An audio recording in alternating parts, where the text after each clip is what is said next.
Bismillahirrahmanirrahim. Assalamualaikum warahmatullahi wabarakatuh. Alhamdulillahirrabbilalamin. Apa kabar semuanya anak soleh-soleha kelas 6? Semoga dalam keadaan baik ya, walaupun kita belajar dari rumah. Baik, sekarang kita masuk ke pembelajaran tematik 6A, tema 1, subtema 1, pembelajaran 3 dan 4. Sebelum mulai pembelajaran, kita berdoa dulu ya. Baik, mari kita berdoa. Bismillahirrahmanirrahim. Rabbi zidni ilman warzuqni fahman. Amin. Baik, sebelum Ibu menjelaskan tentang tematik 6A, kita lebih baik mengetahui dulu tujuan dari pembelajaran kita hari ini. Nah, tujuan pembelajarannya adalah pembelajaran 3, kita akan mengidentifikasi cara perkembangbiakan vegetatif pada tumbuhan. Yang kedua, kita akan menemukan ide pokok dan mengembangkannya dengan menggunakan bahasa sendiri. Yang ketiga, kita akan menjelaskan contoh pengalaman sila ketiga Pancasila dalam kehidupan sehari-hari. Dan yang keempat, kita akan menentukan kesimpulan dari sebuah laporan. Nah, sikap yang akan kita kembangkan adalah rasa peduli dan tanggung jawab. Baik, ikuti pembelajaran ini ya dengan penuh semangat. Pembelajaran 3. Ayo, kita amati ya gambar yang ini. Kira-kira ini gambar apa? Betul, 100. Ini adalah gambar pohon pisang. Nah, ternyata buah pisang dimanfaatkan sebagai bahan makanan dan daunnya itu dimanfaatkan untuk membungkus makanan. Nah, apa kamu tahu tentang mengenai budidaya tanaman-tanaman ini? Dan apakah kamu tahu terdapat persamaan atau perbedaan dari cara budidaya tanaman ini? Ya, kita akan mencari tahunya ya. Selanjutnya, kita akan mengidentifikasi cara perkembangbiakan vegetatif pada tumbuhan. Sebelumnya, kita sudah tahu bahwa perkembangbiakan tumbuhan ada dua cara. Betul, secara generatif dan secara vegetatif. Kali ini kita akan belajar tentang secara vegetatif. Secara vegetatif berarti tidak ada peleburan antara sel kelamin betina dengan sel kelamin jantan. Artinya tidak kawin ya.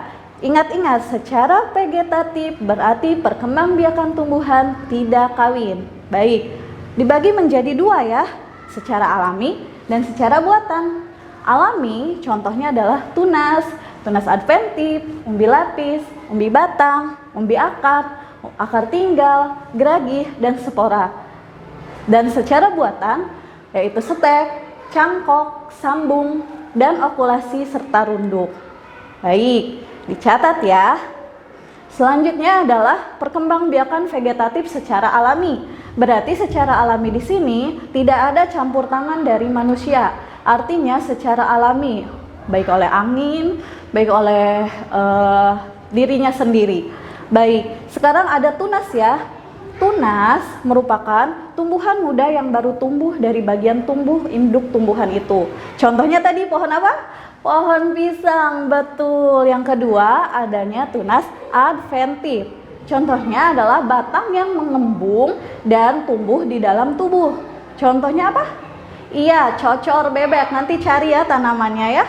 Yang ketiga adalah umbi lapis. Umbi lapis sebenarnya merupakan lapisan-lapisan daun yang mengelilingi dari batang tersebut. Contohnya, bawang merah, bawang-bawangan. Keempat adalah umbi batang. Umbi batang contohnya adalah batang yang mengembung dan tumbuh di dalam tanah. Kentang. Siapa yang suka makan kentang? Enak ya. Yang kelima adalah umbi akar. Umbi akar adalah akar yang berfungsi untuk menyimpan cadangan makanan tersebut. Iya, contohnya adalah wortel, lobak. Yang keenam ada akar tinggal atau nama lainnya adalah rizoma. Ini merupakan batang yang tumbuh di dalam tanah ya. Contohnya itu kencur, jahe, kunyit. Nah, yang ketujuh adalah geragih. Geragih merupakan batang yang menjalar di dalam tanah atau di permukaan tanah. Betul, contohnya rumput teki. Kedelapan yaitu spora. Spora berfungsi untuk memperbanyak tumbuhan. Fungsi spora itu mirip seperti biji. Contohnya tumbuhan paku. Baik, sudah pintar nih semuanya tahu vegetatif alami dan contoh-contoh dari tanaman tersebut. Selanjutnya kita akan menuliskan ya, kalian tuliskan di sebuah tabel di sana. Dan kita juga akan mengetahui tumbuhan juga dapat berkembang biak secara vegetatif buatan. Kalau tadi alami berarti oleh dirinya sendiri. Sekarang buatan, ada campur tangan manusia untuk mengembangbiakan tumbuhan tersebut. Contohnya adalah stek. Stek adalah menanam beberapa bagian tumbuhan yang dapat ditanam seperti batang, tangkai, atau daun. Kedua yaitu cangkok. Cangkok adalah mendapatkan individu baru yang memiliki sifat sama persis dengan induknya. Contohnya, kalau kamu pengen menanam buah mangga, rasanya pengen kayak harum manis, berarti antara buah mangga yang satu dicangkok dengan buah harum manis. Nanti buah mangga yang akan tumbuh itu hasilnya seperti buah harum manis, enak rasanya, manis rasanya, seperti itu. Karena mirip dengan induknya. Ketiga adalah sambung. Sambung adalah menggabungkan batang bawah dan batang atas dari tumbuhan yang sejenis. Harus sejenis ya. Kalau buah mangga berarti dengan buah mangga lagi. Sip. Selanjutnya kita akan menemukan ide pokok dan mengembangkannya dengan menggunakan bahasa kamu sendiri. Ya, ini Ibu tugaskan kalian membaca teks Cengkih Kaya Manfaat pada halaman 24 dengan seksama. Barulah di situ kalian dapat menentukan kalimat utamanya. Nah, berdasarkan letak kalimat utamanya yaitu dibedakan menjadi dua. Ada paragraf deduktif dan paragraf induktif. Paragraf deduktif adalah paragraf dengan kalimat utama di awal paragraf. Deduktif di awal paragraf. Sedangkan paragraf induktif adalah paragraf dengan kalimat utama di akhir paragraf. Di akhir paragraf ya. Induktif di akhir paragraf, deduktif di awal paragraf. Ingat. Baik, selanjutnya kita masuk ke pembelajaran 4. Nah, di sini ada beberapa gambar ya. Ada gambar A, membuang sampah pada tempatnya. Gambar B, menendang sebuah pot. Gambar C, membuang sampah pada sungai. Gambar D, itu menanam sebuah pohon. Nah, kira-kira gambar manakah dari gambar-gambar yang tersebut menunjukkan sikap yang sesuai dengan pengamalan sila-sila Pancasila? Sudah tahu jawabannya? Pintar. Dan manakah yang tidak sesuai dengan sila-sila Pancasila? Sudah tahu jawabannya? Pintar. Baik. Alhamdulillah ya, anak soleh dan soleha kelas 6 pintar-pintar. Selanjutnya kita akan menjelaskan contoh pengalaman sila ketiga dalam Pancasila. Sila ketiga dalam Pancasila itu dilambangkan pohon beringin dan berbunyi apa? Sip, Persatuan Indonesia. Jadi sila ketiga Pancasila mengandung nilai-nilai persatuan yang bermakna meskipun Indonesia terdiri dari beragam suku bangsa, persatuan harus tetap dijaga dengan tidak membeda-bedakan suku, agama, ras, dan maupun lainnya. Kemudian nilai yang terkandung pada sila ketiga menunjukkan adanya upaya persatuan rakyat Indonesia dengan memupuk rasa nasionalisme.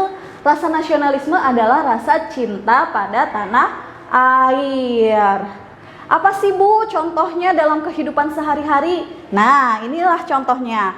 Pertama, memiliki rasa cinta tanah air, bangga serta negara, bangga menggunakan barang buatan dalam negeri. Contohnya kita bangga menggunakan batik, ada batik Trusmi, ada batik Solo, ada batik Jogja, dan jangan malu-malu memakai batik karena batik adalah asli buatan Indonesia.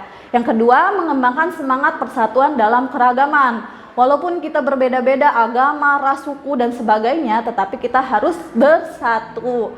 Yang ketiga, berteman tanpa melihat suku dan agama. Aku nggak mau berteman sama ini. Kenapa? Karena ini agamanya Hindu. Aku nggak mau berteman sama ini. Tidak seperti itu ya, tetapi berteman tanpa melihat suku dan agama. Yang keempat, rela berkorban demi bangsa dan negara. Yang kelima adalah bangsa sebagai bagian dari bangsa Indonesia. Jadi tanamkan di dalam hati kalian, di jiwa kalian, kalau bangsa Indonesia ini adalah bangsa saya. Saya harus bangga terhadap bangsa Indonesia. Itu baru namanya anak hebat Indonesia. Selanjutnya, kita akan menentukan kesimpulan dari sebuah laporan. Kesimpulan suatu teks umumnya berupa pendapat atau tanggapan yang sesuai dengan informasi teks. Kesimpulan dapat dibuat dengan mengambil intisari atau masalah atau informasi penting dari sebuah teks, kemudian menyusunnya ke dalam pernyataan dengan bahasa sendiri. Nah, untuk menarik sebuah kesimpulan, ada cara-caranya nih. Yang pertama, menentukan ide pokok teks. Yang kedua, mencatat kata kunci teks. Yang ketiga, membuat pernyataan yang sesuai dengan isi ide pokok dan atau kata kunci. Baik, Ibu contohkan ya. Nah, perhatikan tabel berikut. Paragraf, ada sebuah paragraf di situ. Ibu bacakan. Kawasan pegunungan, khususnya gunung berapi, menjadi tempat yang cocok untuk bertani. Udara yang sejuk serta tanah yang subur membuat tanaman yang ditanam di kawasan tersebut dapat tumbuh subur. Tanah di sana subur karena mengandung berbagai unsur hara dan mineral letusan gunung berapi. Nah, itu tadi adalah sebuah paragrafnya.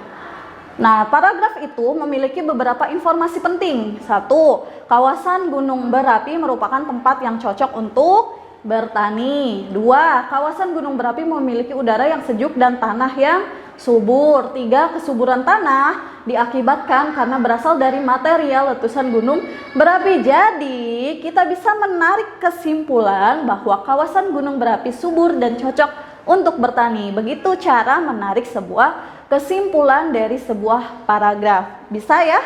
Bisa. Baik, kita simpulkan ya pembelajaran kita dari awal sampai akhir.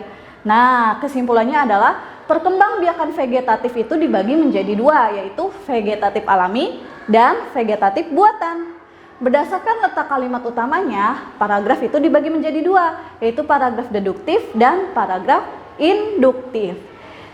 Ketiga, sila ketiga Pancasila itu mengandung nilai-nilai persatuan yang bermakna meskipun Indonesia terdiri dari berbagai suku bangsa, persatuan harus tetap dijaga. Keempat, kesimpulan suatu teks umumnya berupa pendapat atau tanggapan yang sesuai dengan informasi teks.